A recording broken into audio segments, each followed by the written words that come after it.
7:12 a.m. Affected area: Lost Falls, Big Mullen, Live Oak, Webb, Duval, Jim Wells. Timing: 9 a.m. to 8 p.m. Central Standard Time Thursday. Wind: northwest around 20 miles per hour with occasional gusts to 30 miles per hour before noon. Winds will shift to the north and northeast around sunset with gusts to 30 miles per hour. Humidity falling to 10 to 15%. Impacts: any fires that develop will likely spread rapidly. Outdoor burning is not recommended. A red flag warning means that critical fire weather conditions are either occurring now or will shortly.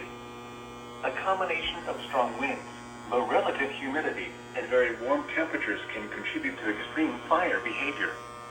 Residents should avoid outdoor activities involving sparks or open flames. Report wildfires to the nearest fire department or law enforcement office. Here are the 6 p.m. South